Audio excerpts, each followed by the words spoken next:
Deni Rojas, 16 urte drogak. Milarai Mitullau, 11 urte kalean bizi da. Joselin Aldea, 15 urte prostituzioan dago. Guztiak eskola utzi dute. Guztiak fundazioko amatasun programan barne daude.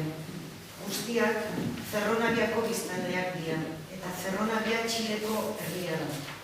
Txileko herria Santiagoko zinturoi baztertuan dagoen, marginazioan bizi direnak.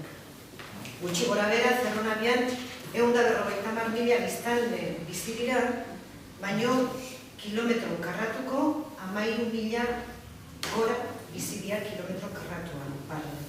Hezkuntza maila oso baxua, langabezia handia, minusbalioak, poblazio indigena handia, pobrezia 17,5%an dago Txilen, 17,5%an Ferronabian. Hor barne dago kokatua fundazioa gurea, Fundación Ferronabia Joven, gaur egun konbenio hitzarmen baten bidez diru laguntza jaso zuen. Andoaingo udalak hitzarmen plurianoan honekin diruz lagundu duen programa nerabei zuzendutako amatasun programaren bidez egiten du lana. Urtero gutxi gora bera 60 neska gaztei zuzenduriko garapen egitaragua lideratu ahal izan dugu diru laguntza honekin.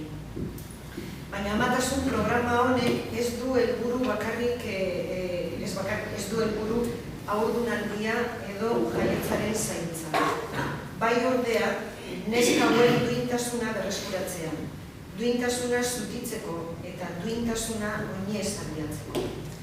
Badakigu pobreziaren zirkulua ostea oso zaila dela, baina helburua guretzat behintzat ez hori da, heziketan bidez, heziketa medio eta eskola kendu gabe aukera berriak eskaintzea gazteei, eskaintzea beharra dutenei. Non bizitzan, beraien erabakiak hartzeko ardura hartuko dute. Horretara zuzenduta dago Andoaingo herriak, Andoaingo udalak ematen duen diru laguntza.